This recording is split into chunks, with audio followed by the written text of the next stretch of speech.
Hello, hello. It has been a long time. I have been busy, and unable to make manga videos. Unfortunately, we're gonna have to skip a few chapters because if I wait for a time for me to make videos of all the chapters I missed, I'm just never going to have that time. So sorry about that, but we're gonna get caught up with the latest chapter and hopefully be able to keep up with new chapters for a while at least. So we're starting with Boku no Hero Academia. Shit is bad. The last few chapters were insane and tragic and terrible. Suddenly, the entire tone of everything shifted like that. They had done such a good job, kind of setting up the main heroes in this fight against Shigaraki, and I was super excited to see Sun Eater, one of my favorite characters in the whole series, and all the other big three, and it just had the setup, of a normal battle, right? And because at least I've read 20,000 battle shonen series before, we have certain expectations of how the battle is going to unfold after you do these kind of preliminary skirmishes and stuff, and you set up different powers. And then everything kind of got flipped on its head. And I think this is what really makes these sorts of war arcs special, is in deviating that kind of pacing and that expectation. Because it's not just, Bakugo may have just full-on perma-died. I don't know. He really may have. I think there's a lot of story significance if he does that makes a lot of sense in terms of Deku's motivations and Deku's emotions going into the fight and the lessons he's going to have to learn and stuff. At the same time, I'm damn, that's the most popular character in the whole series. You're really gonna kill him off? That's insane. So, okay, that happened, and then a whole lot of other stuff happened. We returned to the two previous fights that we kind of thought were victories for our heroes.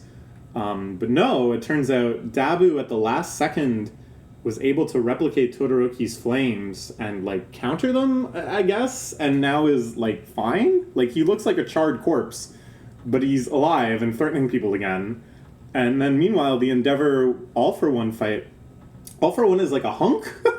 he suddenly became beautiful and handsome now that his mask is finally burned off, and it seems like he didn't need the mask at all, and he was just fooling. I don't know. It's very hard to understand. And then at the exact same moment, we're treated to this bizarre sequence of Hacker Man from the Meta Liberation Army. His name is Skeptic, I think. Talking about how he's sowing disinformation and hacking into all of the heroes' communication channels and stuff. So, I'm not really sure the actual ramifications of that, but thematically, I really do think we're meant to be confused. We're meant to be put on the back foot and have no idea, what the actual status of the battle is. Everything that we thought we knew about who was winning, who was losing, who's been defeated, who's victorious, all of that might have just been thrown out the window. And I think this really brings out the chaos of this whole war feel. So let's get into this new chapter. This is chapter 364. Okay. So here we are with the evil Doctorman, who's always been assisting Shigaraki and the rest of the villains. This Eggman-looking fool. Substance originated from a person's quirks, not a hoot. Fate brings everything full circle. Not on the leader rounds, but on the quirk's original effect. Okay. So this is Eri, right? Whose ability is just kind of reversing quirks. It's not just nullifying them, but it kind of almost sends them back in time, which is why she's able to give Deku infinite one for all, right? During that big climactic battle against Overdrive, where he's just constantly resetting his injuries and stuff. So I think that's what it's planning to walk free again. I'm betting it'll make your dream come true.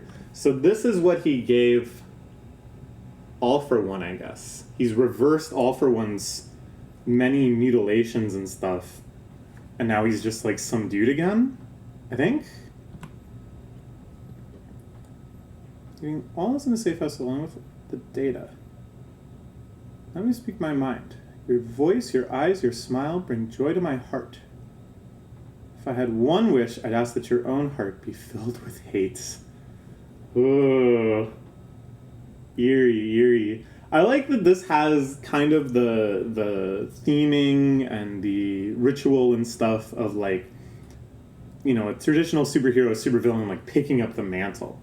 But we've never, when usually you see those sorts of scenes, it's loaded with, like, a ton of significance. Oh, he's stepping into this role or whatever. And here, like, the voice of his mentor in his head.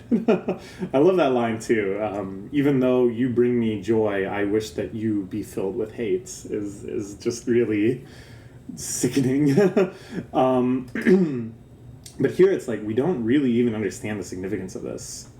Like, we don't really know what this shot has done. We don't really know what the mask was even for, if anything. Ooh.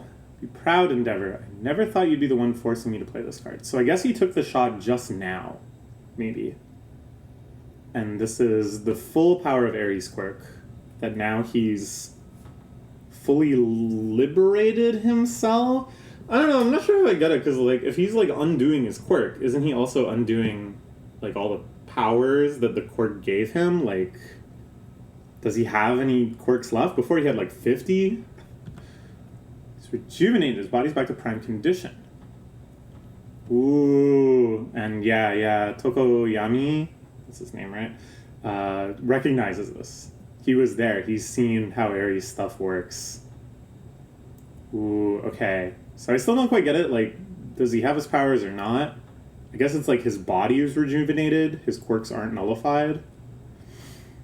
My body feels light as silk. I like that he's really in kind of the protagonist spot of this chapter. He's getting the flashback, we're seeing into his thoughts, he's probably going to have a little monologue, and I assume this chapter will just be him kind of beating the crap out of Endeavor. Ooh. Take the cape too. Fighting in the buff is hardly my style. Man, he's like kind of hot now. He has that Ikemen appeal. I don't know, man.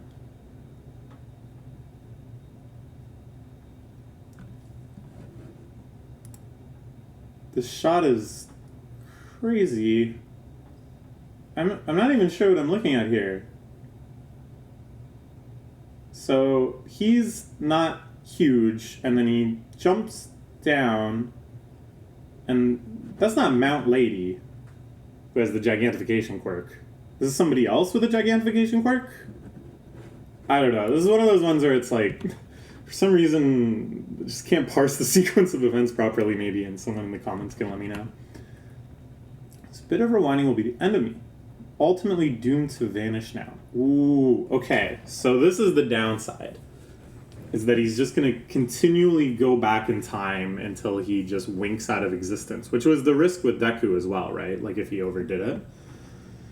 My dream will live on as I pass the baton to Tomino Shigaraki. Okay, so I think... Before I was like, this war is just chaos. But on, like, more of a meta storytelling level, I think I can kind of see what they're going for here. Because if the heroes are victorious in some areas, the question then comes, why doesn't Endeavor and Hawks and them fly out to another one of the 4 arenas and help battle the villains there, right? Like, you can say, oh, they're exhausted, but that's not within the hero spirit. So I think this fight and the Dabu fight are going to go from wins for the hero to, like, mutual loss. Like, the villains are going to be revived just enough to wipe out the heroes and then extinguish themselves or something. Massive yet suicidal power-up. Endeavor just needs one more solid blow. I don't know if you can say that. Beyond stealing one for all. Filling me in for future reference. Simple. Quite influenced by comics. You know who this reminds me of? He reminds me in appearance and personality of Ozymandias from Watchmen, right? And I think he's about to give Ozymandias' explanation for his villainous deeds. Which, spoiler alert, Ozymandias is the villain of Watchmen. That series is 40 years old, though, so I hope it's not a big spoiler. But yeah, basically, The world always fears the big bad villain, and Ozymandias was like, we need this sort of absolute fear to prevent infighting among the nations. We need a threat that is so big that it'll dissuade the nuclear option of the Cold War. Maybe? Similar? In a world teeming with myriad cultures and values, bad stuff would be an act that universally makes the masses turn their noses up in disgust. An act which thwarts the future they envision. So I intend to thwart the future of the whole world. That's all I've ever asked for. So it's not really the same, because in the end, Ozymandias kind of wanted a perpetuation of the status quo where he was like a very privileged individual. This is much more like destructive, I think. But it still kind of comes from the same unifying idea of villainy, where it's like nobody even agrees on what they're afraid of or what they want. But there is one thing they can all agree of, and that's just like this absolute of absolute powers. Which is also kind of what Garo's going for in One Punch Man, I suppose. Anyways. Whoa, suddenly! Whoa! Oh, shit. It's America. It's the first time we've ever actually seen America depicted. We saw, of course, Stars and Stripes. That was so wild. That whole arc of Stars and Stripes fighting Tomura in midair. It was like crazy, but it was like, damn, you knew from the start my girl's gonna get washed. If we don't definitively eliminate Tomura now, the U.S. will face the danger he poses in the crisis. Unlike most others, our nation has already taken half a step into the red zone. And you're to blame Timothy Agpar. Who is this weird fishman? Tomura's already beyond it. Oh, wait. I wanted to comment on this, too. You notice there's, like, aftermath of, like, rioting and looting and stuff here, right? And you can see somebody, like, pointing a gun at somebody else in the street. So I think what's going on is, like, America has been watching what's unfolding in Japan and has devolved into mass panic. And there's a sign that says, "We are all for one." So there's people already taking the side of all for one. And then we can contrast this, that just in the last chapter, there was a scene where, like, a couple Japanese kids were getting kind of rowdy, and their teacher was like, "Settle down." And they're like, "Oh, it's okay, miss. We have heroes." It seems to be a very deliberate contrasting of Japan's response to the situation and America's response to the situation. And can we even say that it's an exaggeration? Can we even say that it's inaccurate at this point? Can we say that even it would be worse in America? Anyways, let's not get too much into it. Okay, so the president is like, we already fucked up because he thinks of us as an enemy already because we attacked him with Stars and Stripes. So he's like, we should appease him. Who will be the first to earn Tomura's trust? It's not how this works, my man. It's not even to the extent of, oh, we will never negotiate with terrorists. Because most terrorism actually has some sort of means to an end. Like, they have some sort of goal in mind. It's never just destruction for the sake of destruction, as Tomura is doing. Feel him out before a more decisive strike. This is for our nation's future. I wonder why they're not showing the president. Maybe so they don't get accused of parodying or lampooning or whatever any particular president. Won't have a future.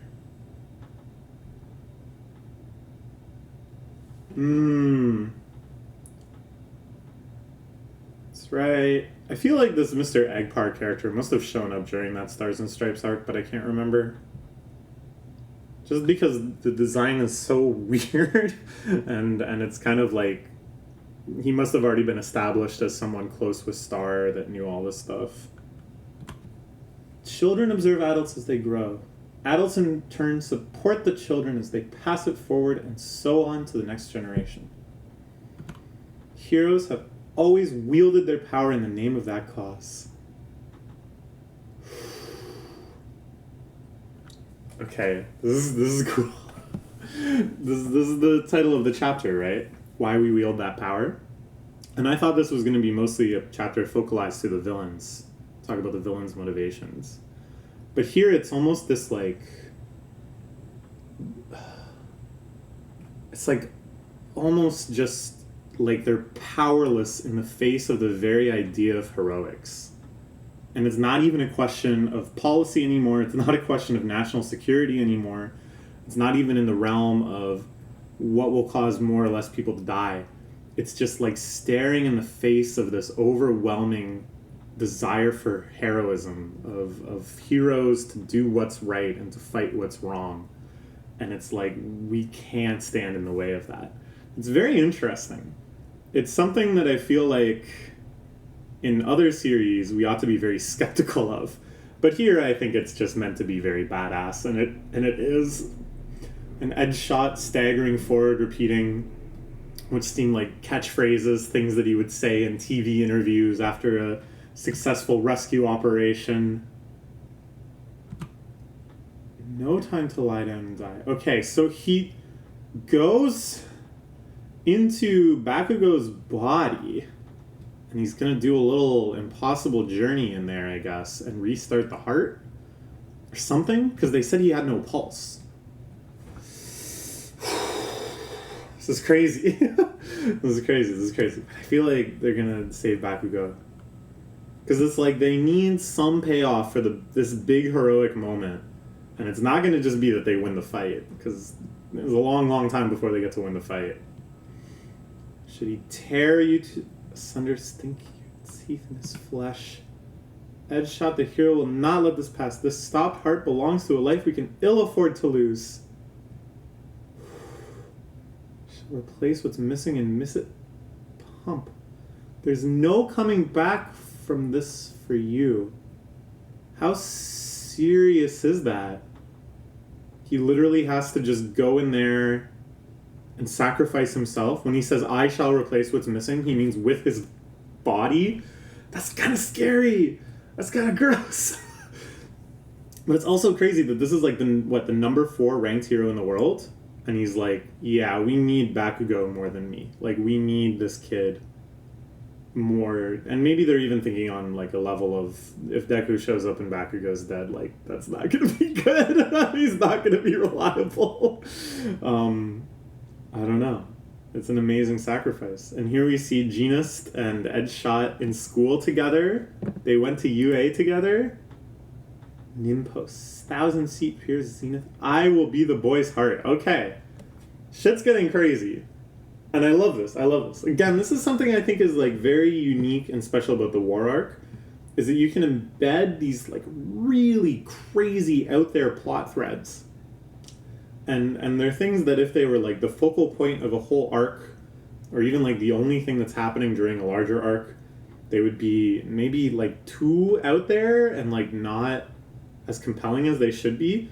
But as just one piece of this overall puzzle, you can have such a rich tapestry of just like shit happening. So good. This is crazy. Let's see the next chapter. I'm happy Bakugo is not dead for real permanently.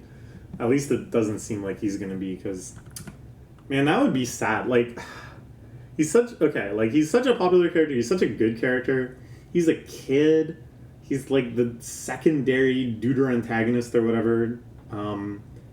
It would just stain the whole celebration to an extent that I can't imagine them doing, right? Like, once the heroes win, once they have their final complete victory over villainy, and the series basically ends at that point, I'm pretty sure.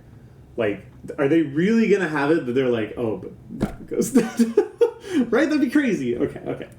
Anyways, great chapter. This arc is insane.